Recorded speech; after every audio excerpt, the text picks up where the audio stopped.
Fofinhos, antes de eu descrever a classificação taxonômica dos peixes ósseos, eu queria classificar eles quanto à maneira de encher e esvaziar a bexiga natatória.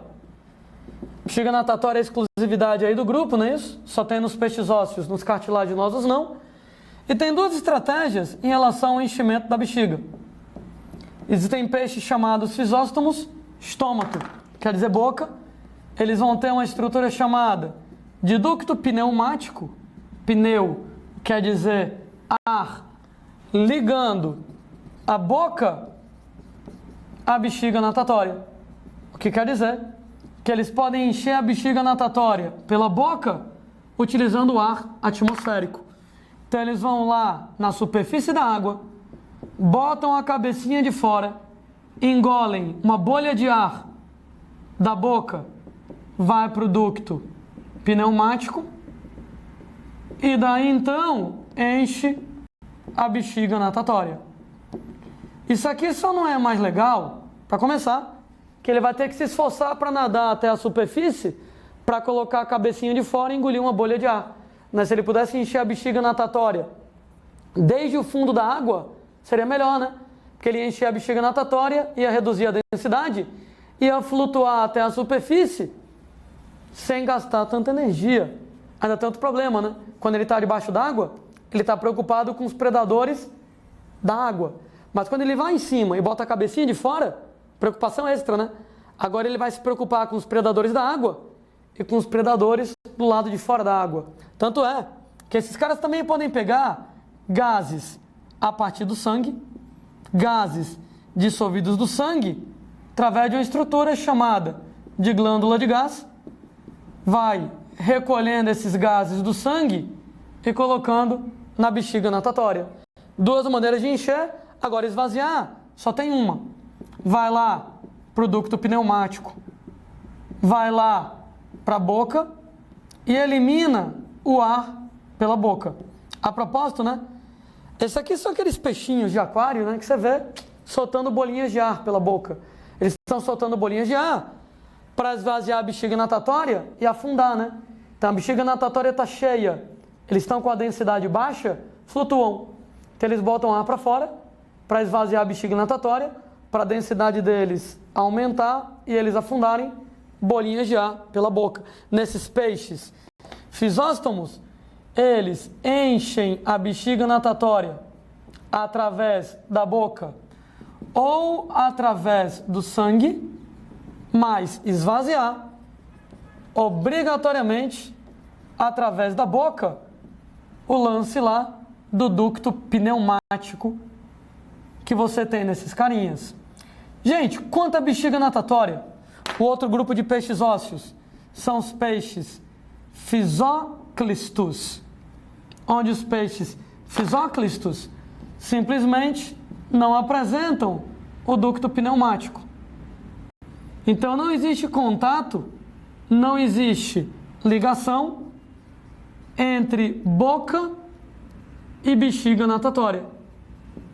Como não tem ligação entre a boca e a bexiga natatória, tudo vai ser feito via sangue. Então você vai pegar os gases dissolvidos no sangue através da glândula de gás, vai transferir esses gases para a bexiga natatória. E para esvaziar a bexiga natatória, eles não vão soltar bolinhas de ar pela boca. Nem tem conexão entre a bexiga natatória e a boca.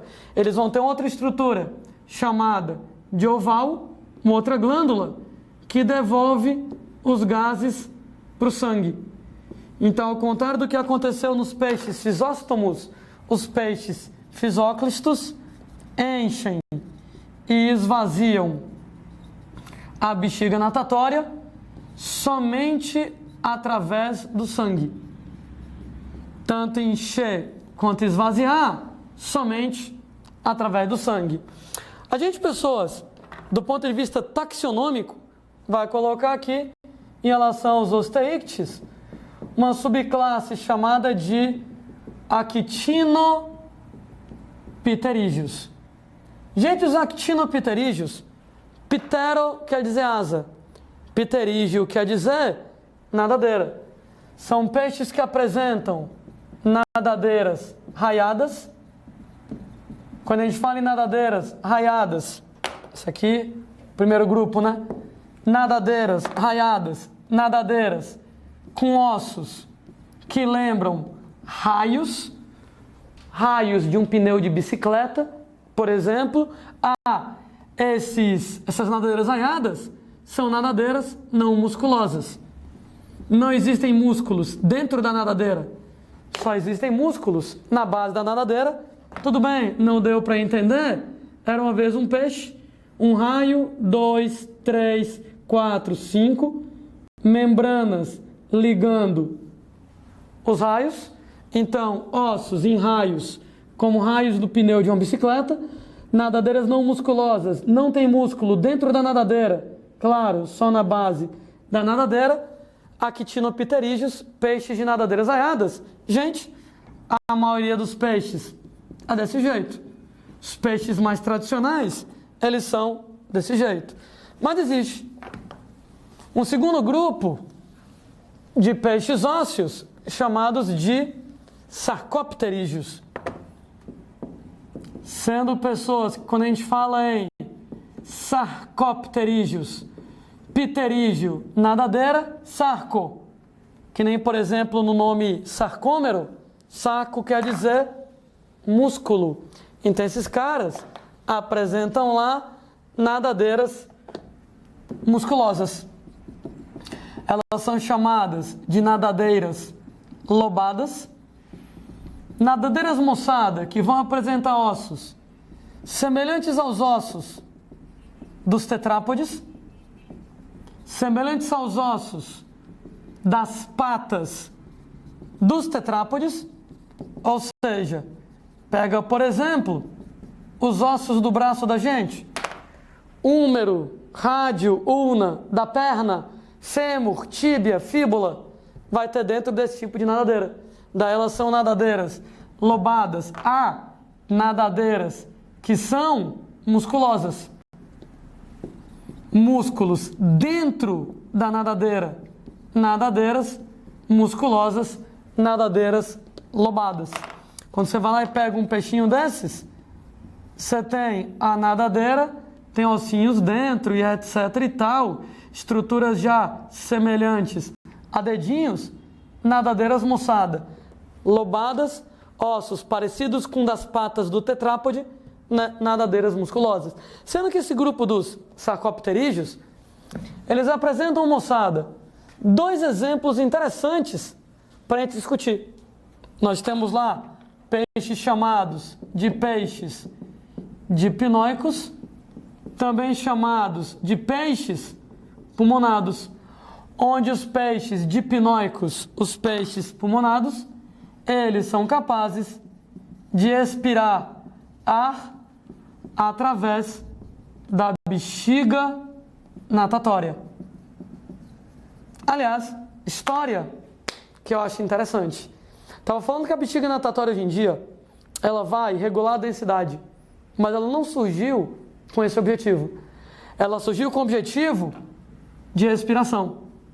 Os peixes ósseos, os osteíctes, eles surgiram, moçada, provavelmente em água doce, numa época, moçada, onde a terra ela era mais quente do que hoje. Água doce já tem pouco oxigênio. Como ela é quente, aí que vai ter pouco oxigênio mesmo. Com pouco oxigênio, moçada, as brânquias não são suficientes para poder tirar o oxigênio dissolvido na água. Então esses caras vão precisar ir na superfície da água, respirar ar para poder compensar a pobreza de oxigênio no ambiente aquático. E aí, os primeiros peixes ósseos que existem, eles eram dipnoicos, eles eram pulmonados, eles respiram ar através da bexiga natatória, aquele esquema da boca para o ducto pneumático. Eles são fisóstomos obrigatoriamente. Nessa brincadeira, eles respiram ar. Quando eles passam para a água salgada, que era uma água moçada, mais fria, que é uma água que ela é um pouco mais oxigenada, você não precisa mais respirar ar, né? Porque aquela história é quando você vai na superfície da água para poder puxar uma bolinha de ar, um predador do lado de fora pode pegar você. Então, para você ficar debaixo d'água o tempo inteiro, pelo menos você só tem que lidar com os predadores da água. E o resultado, que em vários peixes, a bexiga natatória perdeu o papel de respiração e passou a ter papel de regulação de densidade, de regulação de pressão, e aí vai. Entretanto, nesses garotinhos dipnóicos ou pulmonados, ainda mantém a característica dos peixes ósseos mais primitivos, onde você vai respirar através da bexiga natatória, funcionando como se ela fosse um pulmão. Funcionando como se fosse um pulmão primitivo, engole o ar através da boca, leva para a bexiga e faz trocas gasosas com o sangue. Esses peixes, moçada, são basicamente peixes de água doce, carinhas como, por exemplo, lá, pirarucu, né? Se alguém aí é da região norte, por exemplo, peixe de rio lá, você pega, por exemplo, piramboia. Alguns desses peixes de rio, eles não precisam ser pescados, eles são caçados. Eu fico aqui no barco, né? No Rio Amazonas, por exemplo, a água ela tem muito pouco oxigênio, né? É uma água pouco oxigenada. Então a maioria dos peixes que vivem lá não conseguem sobreviver somente à base das brânquias, pegando só oxigênio dissolvido na água. De vez em quando eles têm que colocar a cabecinha do lado de fora para engolir uma bolha de ar e respirar pela bexiga natatória. Eu fico aqui no barco esperando. Quando o peixe coloca lá a cabeça para fora para respirar, porrete na cabeça do peixe e caça ele, né? Você pesca o peixe na base do porrete, às vezes, né? Um caso lá do Rio Amazonas, como a água é muito, muito particulada, ela é amarronzada, não entra luz direito, para que as algas possam fazer fotossíntese e oxigenar. Então, pobre em oxigênio, muitos peixes desse jeito. A piramboia tem uma particularidade interessante, né? Em algumas épocas do ano, em algumas áreas do Rio Amazonas, tem a estação seca e o rio, ele seca. No que o rio seca, a maioria dos peixes morre, né? Morre porque não vai conseguir respirar ar. A piramboia não, a piramboia se enterra na lama e passa a estação seca. Meses e meses e meses de seca, respirando ar através da bexiga natatória. Então ela fica enterrada na lama, protegida da desidratação, com metabolismo super reduzido, semelhante a um urso, quando o urso hiberna, né? Dormindo no inverno, para economizar calorias, né? Esse peixinho piramboia fica dormindo, enterrado na lama, economizando calorias, mesmo porque não vai ter como comer, não vai ter como manter um metabolismo muito acelerado, porque a quantidade de oxigênio que entra pela bexiga natatória é pequena. Mas passa lá os meses de seca, respirando somente ar pela bexiga natatória, acabou a seca, voltou o rio normalmente com água, ela volta à atividade normal, respirar pelas brânquias e, de vez em quando, um pouquinho de ar pela bexiga natatória. Quando você fala que respirar pela bexiga natatória, também, né? Você, além da respiração branquial, tô com medo de alguém não ter se tocado disso, então, além da respiração branquial, isso não é perdido, eles também vão respirar ar através da bexiga natatória. Peixes pulmonados aí na conversa. Sendo pessoazinhas que a gente também tem carinhas chamados de crossopterídeos ou actinísteas, que a gente acreditava que esses caras estavam extintos. Até que em 1938, alguém pescou um cara desses vivo, um selacanto.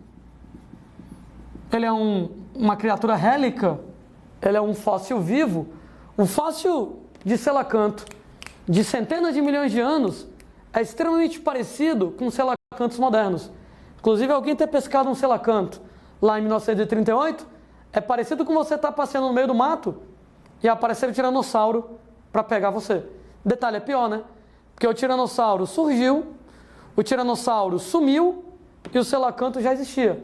Então, o selacanto, ele é de antes dos dinossauros e continua existindo até os dias de hoje, muito parecido com os selacantos pré-históricos, né? Tanto é que a gente achava que ele estava extinto. E o selacanto é o último representante vivo do grupo de peixes que originou a gente, que originou nós, animais tetrápodes, anfíbios, répteis, aves e mamíferos, vem de um grupo de peixes, né, que é o mesmo grupo ao qual pertence o selacanto.